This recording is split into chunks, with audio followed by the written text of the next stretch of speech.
Chegamos com o podcast Carneiro e Mafuz dessa segunda-feira, dia 6 de abril de 2026. Eu sou o Fernando Rudnick, estou com os nossos queridos Carneiro Neto e Augusto Mafuz. Temos duas rodadas de Campeonato Brasileiro para comentar aqui nessa edição do podcast. Atlético jogou fora de casa duas vezes e perdeu as duas, e o Curitiba jogou em casa. 2 empates, somou 2 pontos aí em 6 disputados. Antes da gente começar mais essa edição do Carneiro Mafuz, aquele recado para você que nos assiste no YouTube do 12 Esportes. Se não é inscrito ainda no nosso canal, se inscreva, é de graça, deixe o seu like, a sua curtida e compartilha com todo mundo mais essa edição do nosso podcast. E mais um recadinho. Livro de Ouro das Copas, do jornalista Lício Veloso Ribas, está aqui em minhas mãos, tem até adesivo aqui, ó. É um livro muito bacana, muito legal, com curiosidades, momentos históricos da Copa, tem caricaturas aí feitas pelo próprio Lício, uma ótima recomendação aí de presente para você, pai, mãe, que quer contar, quer mostrar a história das Copas para o seu filho. Muito legal o livro, em breve à venda aí em todas as livrarias e pela internet você compra também, a gente deixa o link aqui. Fica aqui o registro do livro do Lício, que em breve vai estar aqui no podcast com a gente para comentar sobre Copa do Mundo.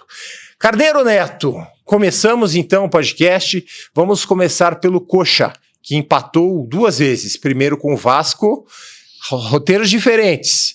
Tomou o gol no segundo tempo, no primeiro tempo e depois empatou no final. E no segundo jogo contra o Fluminense, abriu o placar do segundo tempo, mas tomou o gol de empate. Foram 2 pontos em 6 jogos. Qual que é o balanço que você faz, Carneiro? Olha, o Coritiba tem uma dificuldade já há algum tempo de atuar com personalidade, com intensidade, como mandante. E isso tem contrariado o torcedor, tem deixado o Coxa Branca intrigado, mas também tem deixado nós, da crítica esportiva, e o próprio técnico Fernando Seabra, com muitas dúvidas. Tanto que depois do jogo com o Vasco, onde o Curitiba não jogou bem, o time do Vasco tecnicamente inferior ao do Fluminense no conjunto, mas conseguiu dar um susto muito grande na equipe Coxa Branca. E que por pouco não foi derrotado, escapou no final. Mas a realidade é que o técnico Fernando Seabra se assustou com o jogo com o Vasco e tomou algumas providências na partida seguinte com o Fluminense, inclusive reforçando o setor defensivo, escalando 5 zagueiros, 3 do meio de campo, manteve a estrutura do meio de campo, porque voltou o Alisson, o substituto William foi vaiado pela torcida no jogo com o Vasco da Gama, não foi feliz, falhou no gol, inclusive. Substituído no intervalo. Isso, e o ataque do Curitiba, que teve 3 atacantes no jogo com o Vasco, teve apenas 2, o Lucas Ronier e o Pedro Rocha na partida com o Fluminense. É quase impossível você desassociar o jogo do Curitiba com o Vasco e o jogo do Curitiba com o Fluminense. O que houve foi a atitude do adversário, porque o Fluminense é um time mais forte, mais entrosado, com maiores opções, mas daí deu certo o esquema do Fernando Seabra, porque o Fluminense chegou até a marcar um gol no primeiro tempo, foi anulado por um empurrão. O VAR que denunciou o lance. Foi no Seba, você concorda com eu achei esquisito o lance, entendeu? Eu achei que o lance foi normal, vamos dizer assim. Mas o Curitiba fez por onde e abriu a contagem. Então a história foi outra, o roteiro foi outro. Mas daí o que aconteceu? O Fluminense acordou, o técnico também, o Zubeldia, fez as alterações necessárias e foi para cima. E empatou com o John Kennedy e quase o próprio John Kennedy fez a virada no último minuto, a bola na trave. Então são lições que ficam de um campeonato que está apenas no começo, né? Estamos aí com 10 rodadas, mas realmente a torcida do Curitiba, estou percebendo, ela está mais preocupada em que o time mantenha esse nível da primeira página da classificação do que alimentar sonhos e ilusões, eventualmente, de Sul-Americana, Libertadores. É claro que se ele ficar na primeira página, ele vai para a Sul-Americana. É quase óbvio. Mas o torcedor ainda não está convencido de que o novo time do Coxa é realmente competitivo. Já passou 1/4 do campeonato, o Coxa é o 7º ainda, né? Pois é, então eu entendo que embora a gente analise jogo por jogo, o que importa é o conjunto da obra, todo o final de rodada. Não entendo que o Coritiba não tenha personalidade. O Coritiba tem limitação. É limitação. Aquilo ali é limitação. Ele não vai mais do que aquilo, tanto jogando fora como aqui. Jogando fora, ele cria o casuísmo do contra-ataque, enquanto jogando aqui ele ganha entusiasmo e emoção pela influência da torcida. Contra o Fluminense, entendo que ele fez uma bela partida, embora tenha sido beneficiado pela arbitragem, que anulou um gol válido do Fluminense. O dono da casa foi beneficiado. Se fosse no Maracanã, o árbitro e o VAR recomendaria e o árbitro daria a falta que não existiu. Da mesma forma para o Fluminense. A moda da casa. De qualquer maneira, entendo que esses dois resultados pro Coritiba foram excelentes, porque o Vasco com o Renato Gaúcho melhorou. E o Fluminense é candidato ao título brasileiro. Eu acho que o Coritiba, ele está tentando se encontrar no meio de campo. Essa é a grande dificuldade do técnico Fernando Seabra. Você veja que ele tentou, o William não deu certo, voltou com o Vini Paulista, mas o Coritiba ele não tem uma atitude, vamos dizer, de conjunto. Porque no plano individual, o jogador que desequilibra é o Lucas Ronier. E mostrou isso na jogada do Josué, que propiciou o primeiro gol, aliás, o gol do Coxa, do Thiago Kozer, no jogo com o Fluminense. Agora, o Mafuz pegou bem, o time do Fluminense, tecnicamente, é muito bom, é um time que sabe jogar, sabe tocar a bola. Só que o problema é este. O Coritiba, quando ele joga como visitante, ele se defende bem, ele tem um procedimento defensivo eficiente, e daí ele surpreende nos contra-ataques nas jogadas individuais, né? Eventualmente dos atacantes e talvez até do próprio Josué, que é um jogador de presença. Seabra não inventa quando joga fora. Exatamente, ele faz um padrão mais ou menos conservador. Ortodoxo. Isso.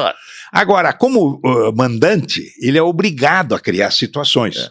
Porque há o olho crítico do torcedor, a vontade, o desejo daquela multidão sair vitoriosa. Mas eu vejo o Coritiba como um time mediano, como o próprio Atlético. Não são times para disputar o título, mas estão, felizmente, longe de ir para o rebolo do rebaixamento. Eu queria trazer um dado aqui para vocês comentarem, tá? No ano, se a gente contabilizar partidas do Brasileirão e do Paranaense, Coritiba tem 2 vitórias em casa. Só. E um contraste com as vitórias como visitante. Tem 6 vitórias como visitante, 70% de aproveitamento fora de casa. Aí vem a questão. No Brasileirão, que é o que a gente realmente vale pra gente, o Coritiba venceu Cruzeiro, Corinthians e Mirassol. Desses 3 times, 2 estão na zona de rebaixamento e um tá perto, é o Corinthians. A situação desses times que não tá tão bem mascara um pouco o desempenho, o resultado que o Coritiba teve. Mas daí não é só o Coritiba, é o Atlético exatamente. também. Eu acho que não, Fernando, porque o campeonato é irregular. O campeonato brasileiro, com exceção do Palmeiras e do Flamengo, que possui elencos milionários, mas também... E o Fluminense? O Fluminense melhorou muito, cresceu sem dúvida alguma, foi feliz nas contratações. Agora, o próprio Flamengo, ele titubeou. Eu acho que foi muito infeliz a diretoria na troca da saída do Felipe Luiz com a entrada do novo treinador, porque o Flamengo perdeu muito da força que tinha. O Leonardo Jardim, né? É um absurdo o futebol brasileiro tirar um técnico vitorioso, campeão brasileiro, campeão da Libertadores. Como aconteceu, o 10º técnico, o Dorival Júnior, caiu. Em 10 rodadas mudaram 10 técnicos, sendo o Dorival Júnior campeão da última Copa do Brasil. Copa do Brasil. Olha a lista, Carneiro. Do São Paulo demitiu o Crespo, já entrou o Roger. Do Vasco demitiu o Diniz e contratou o Renato Gaúcho. O Botafogo demitiu o Anselmi, contratou agora o Franklin Carvalho. O Santos demitiu o Vojvoda, chegou o Cuca. O Galo demitiu o Sampaoli, chegou o Domingues. Cruzeiro demitiu o Tite, Arthur Jorge. Daí a Chapecoense, agora recente também, demitiu o Gilmar Dalpozo e chegou o Fábio Matias. Está chegando agora. O Remo saiu o Osório, entrou o Léo Condé. Flamengo e Corinthians, como vocês citaram aí. Alguns justificáveis também, né? Alguns justificáveis. O que não é justificável é o do Felipe Luiz, do Dorival Júnior. O Dorival vem numa sequência muito ruim. Mas o time é ruim. O time é ruim. Mas o time é ruim. O problema é esse que eu quero dizer. A avaliação dos dirigentes é mal feita. Mas aí eles caem na pressão da torcida. Não, mas os dirigentes são incompetentes. O que não é pega o dinheirinho no bolso, quer aparecer, quer se exibir. Mas depois é pior, arrepende. o camarada que é incompetente é pior que pega dinheiro Sim, no bolso. Mas o dinheiro faz parte hoje do grande circo montado no futebol mundial. Agora, o problema é que não é o treinador. O problema é o nível técnico do jogador. Você é muito difícil formar um elenco com condições, formar um elenco efetivo que lhe dê o retorno. Então, voltando ao Coritiba. Não era o Mozart o problema, pelo contrário, era a virtude, quando subiu para a Série A do Campeonato Brasileiro, e está longe do Fernando Seabra não agradar. Pelo contrário, eu acho um técnico muito preparado, estudioso, só que o que ele pode fazer? O elenco é esse, né? A famosa frase antiga, do couro sai a correia. Você não tem como fazer. O que eles jogam é isso, é a bolinha que eles sabem jogar. Uhum. E isso se aplica a todos, ao Corinthians, o Botafogo não tomou de 4 do Atlético, foi lá e quebrou a invencibilidade do Vasco. Então existe uma instabilidade muito grande no futebol brasileiro. Então tudo é possível, tudo é provável. Inclusive essa questão internacional não estava nas últimas colocações. Sim, até outro dia. Hoje já está barbarizando aí, né? Uhum. Inclusive um grande resultado na rodada de ontem, né? Então são coisas muito curiosas. O próprio São Paulo trocou o treinador na hora errada, completamente equivocada. Mas o que o Roger Machado tem com isso? Ele está fazendo o que pode, e o São Paulo está indo. Uhum. Então é muito difícil você transmitir, Mafuz, para o ouvinte, para o torcedor, para o leitor, alguma coisa com exatidão e com segurança. O que pode ser. Então tem que ser jogo por jogo, exatamente, rodada por rodada. É o pão nosso de cada dia. Exatamente. Você não pode fazer uma projeção. Nada. O Atlético não nos encantou na goleada sobre o Botafogo? Sim. Muito. O que ele andou fazendo? Um monte de besteira. Na Fonte Nova e ontem naquela partida em Belo Horizonte, onde ele ficou com preguiça de jogar. Eu estava vendo a coletiva do Seabra, também concordo com o Carneiro, acho que é um técnico super promissor, estudioso, e está fazendo um bom trabalho no Curitiba. Ele, resumindo aqui o que ele falou ali na coletiva, diz que o Curitiba está no caminho certo, mas a competição se transforma muito rapidamente. É o que a gente estava comentando aqui, do Atlético 2 vitórias e depois 2 derrotas. E o principal ponto, o Curitiba não pode se acomodar. Então agora vai ter jogos agora contra o Botafogo domingo, fora de casa. Depois mas tem uma semana de folga. Depois recebe o Atlético Mineiro, depois tem o Santos na Copa do Brasil também fora. Então são 2, 3 jogos aí, uma sequência, e o Curitiba não pode se acomodar, vai ter que buscar o resultado fora. Pega o Botafogo no próximo domingo. Fora. Lá no Newton Santos.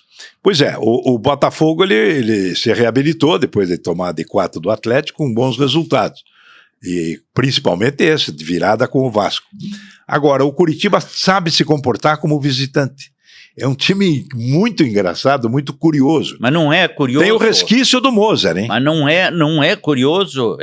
É que o treinador Seabra, ele é racional, eu diria. Ele não inventa.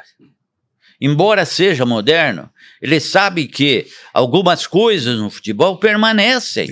Ele tem o pulso do elenco, ele sabe exatamente até onde pode ir. É diferente do treinador do Atlético Paranaense. Aqui na Baixada é uma coisa, fora é outra. Só para a gente finalizar o assunto coxa, então, o Seabra foi perguntado ali, até pelo Daniel Piva da RPC, sobre o Lucas Ronier, né, que já foram 10 rodadas Brasileirão, tá jogando super bem, e, como você disse, Carneiro, foi crucial ali no jogo, na jogada do gol, né? Sim. Fez uma jogada bonita, passou para o Josué, que cruzou e o Thiago Kozer fez o gol. E ele disse que o Ronier joga melhor individualmente quando ele está bem e fazendo o trabalho coletivo. Ele falou, inclusive, que ele fica on fire, né? E ele tá super bem. Pois é, mas o Ronier, voltando então um pouquinho no clássico Atletiba, o Ronier foi anulado pelo Mendonça. Então você veja que o futebol, ele é um jogo de inteligência também. Aí o mérito foi do Odair Helman, que anulou a criatividade, a rapidez, o domínio de bola que o Lucas Ronier possui. E isso não foi percebido, né, pelo Renato Gaúcho e tampouco pelo Zubeldia. Então é tudo uma questão de momento, de aplicação dos jogadores, porque eu estou achando mais importante hoje saber marcar do que saber atacar. Uhum. Este é o princípio do futebol. Inclusive, isso serve para o futebol mundial e para próprias seleções mundiais. Está aí a Itália, que enquanto ela era forte na marcação, ela era quase intransponível no seu ferrolho, ela disputava título, campeão do mundo. Agora não, virou um time frívolo, um time frouxo, um time solto. Então, tivemos surpresas, inclusive, na Copa da Inglaterra, nesse final de semana, com grandes times sendo eliminados por equipes da segunda, terceira divisão. Porque o futebol mudou demais. Os treinadores ficam descabelados à margem do gramado, porque os jogadores, eles não são mais os craques que eram. Mafuz, o Atlético tem um jogador como o Lucas Ronier no seu elenco? O Atlético não tem. Da qualidade do Lucas Ronier no meio-campo, não tem. Ele tem uma qualidade talvez até superior ao Lucas, que é o Esquivel. Mas da qualidade do Lucas Ronier não tem. O Atlético tem na fila jogadores do nível do Lucas Ronier. Chiquete e Bruninho. Só que o Bruninho jogou 5 minutos ontem. É uma barbaridade. Teria que ter entrado Vamos muito entrar antes. no Atlético? Mas estão em outros patamares, né, de carreira, né? De Não, evolução tá no de início. carreira. Mas daí cabe uma crítica ao técnico da Odair Helman.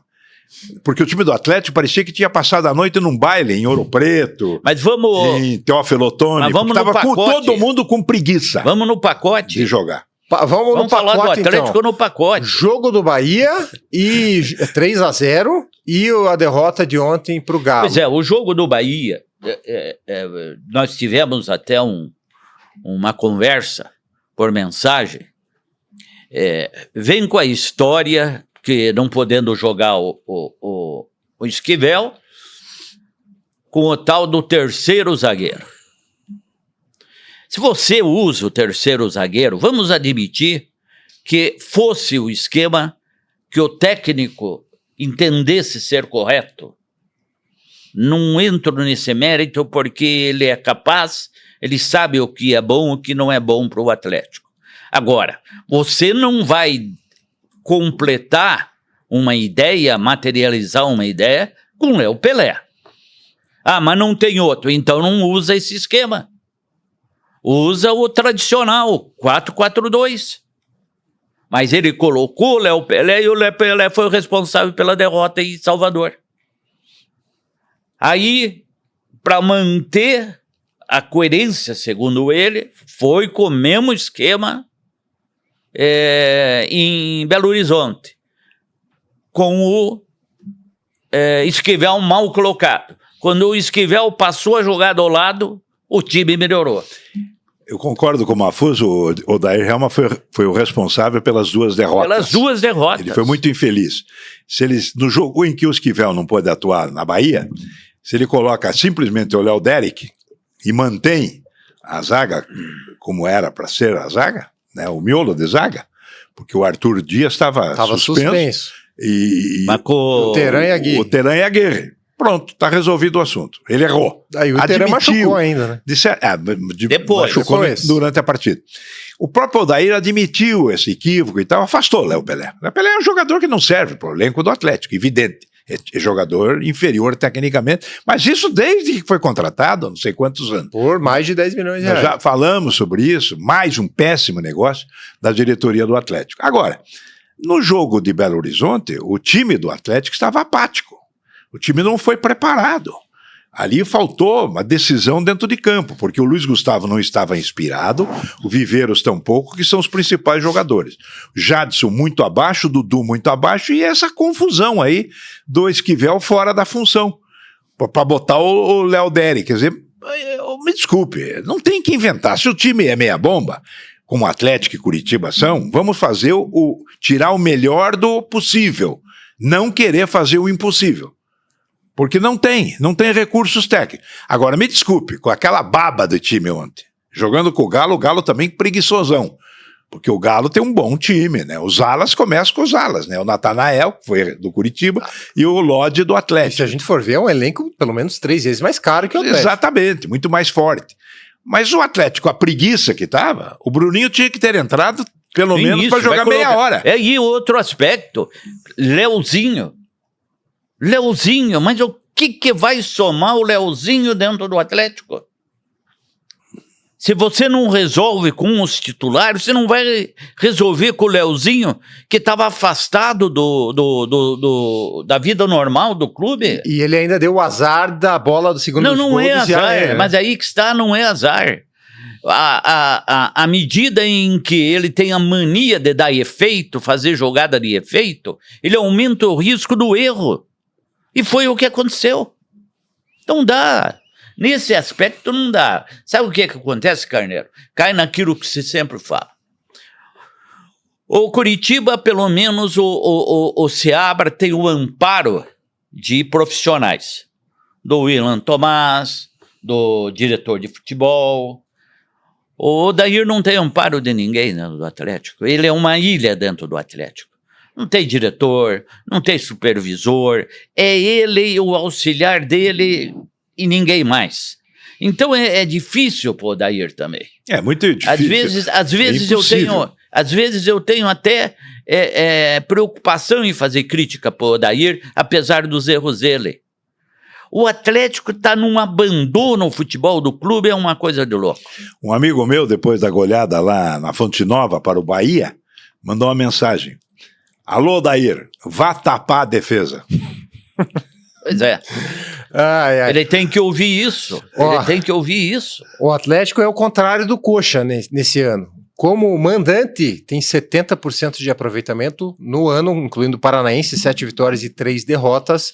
E como visitante, no Brasileirão só tem uma vitória. Ao todo são 40% de aproveitamento. Mas é aí que é a minha crítica pro Odair. Na Baixada ele arruma corretamente o time. Ele arma um time de uma forma que o time ganha velocidade, ganha proteção na defesa, ganha força no meio campo. Quando sai, ele muda tudo e dá essa baderna. O Odair, na coletiva de imprensa também, ontem, ele destacou principalmente a baixa qualidade técnica mostrada no primeiro tempo. No segundo tempo, ele disse que o time conseguiu competir mais, baixa qualidade técnica, ele quer dizer... Dos jogadores.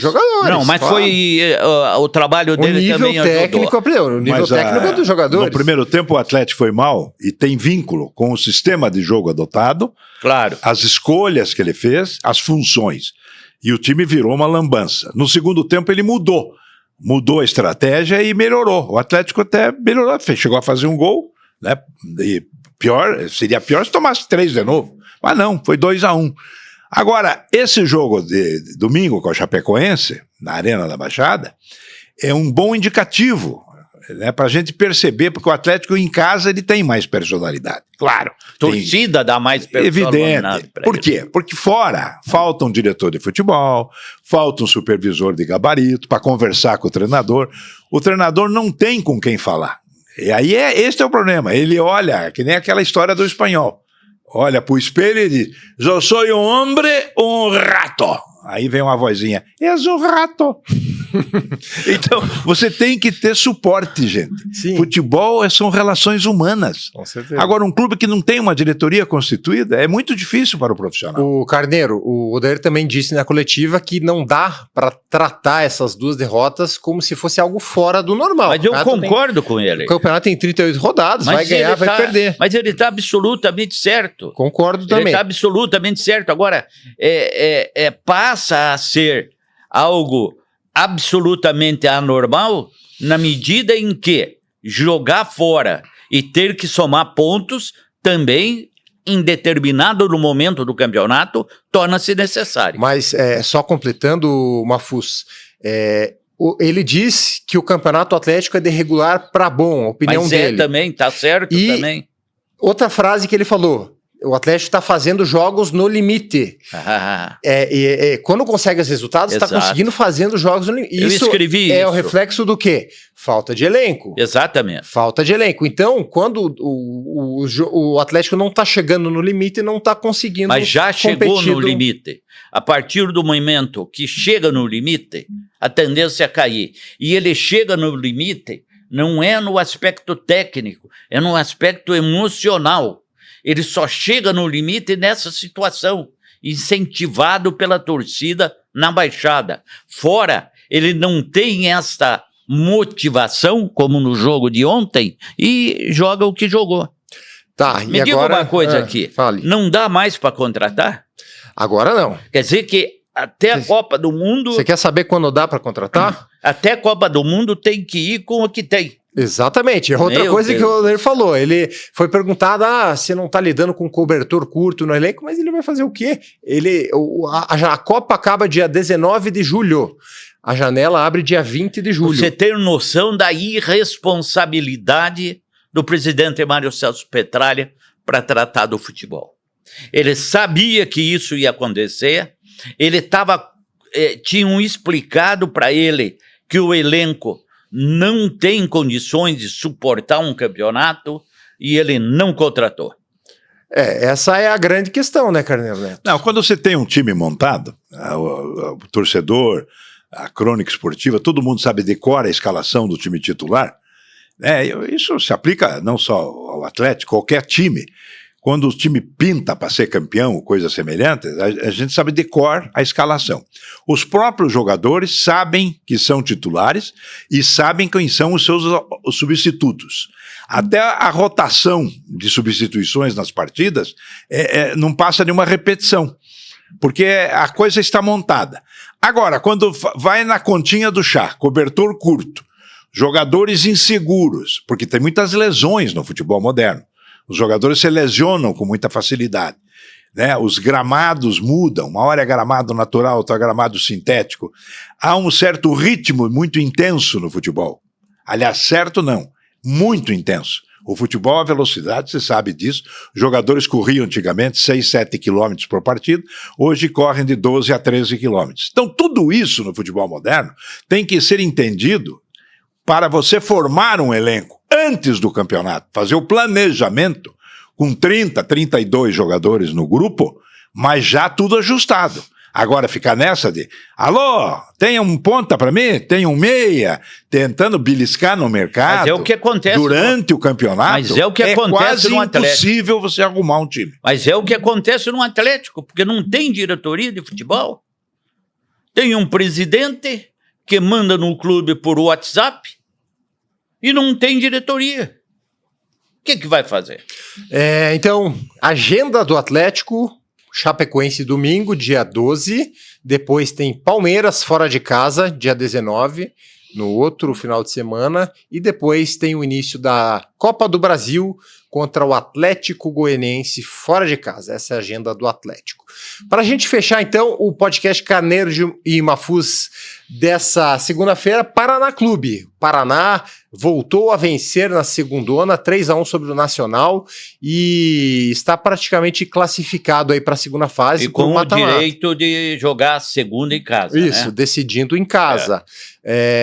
O segundo colocado é o Patriotas, tem 13 pontos, depois vem Laranja Mecânica 10, Batel 7, Paranavaí 7, Rio Branco 7, Nacional tem 6. E o último, que seria hoje o adversário do Paraná, o Araucária, também tem 6 pontos, que é a mesma pontuação do Toledo e do Prudentópolis, que cairiam hoje. Caem 2 e 8 se classificam, Carneiro Neto. Chegou a ver o jogo do Paranito? Olha, o Paraná é um time que, para o gabarito dessa competição, ele está bem, né? O Tcheco tem noção do que está fazendo, os jogadores são experientes, vejo o Paraná com toda a possibilidade de sagrar-se campeão da Série B do Campeonato Paranaense.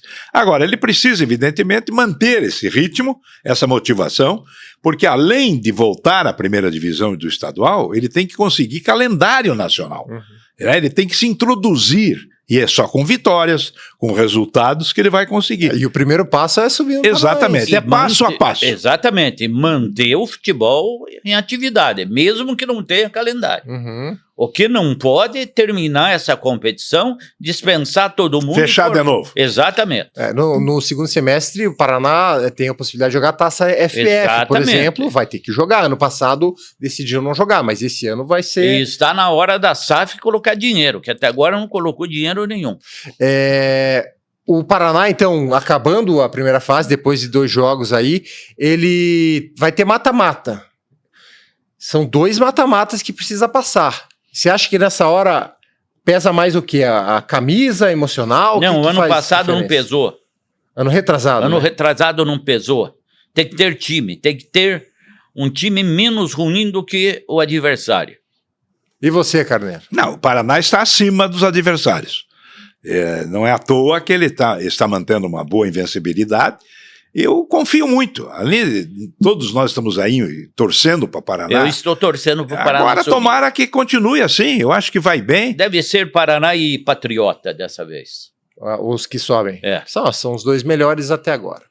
Então é isso, meu amigo. Fechamos aqui mais essa edição de podcast Carneiro e Mafuz. Na semana que vem a gente está de volta. Tchau, tchau.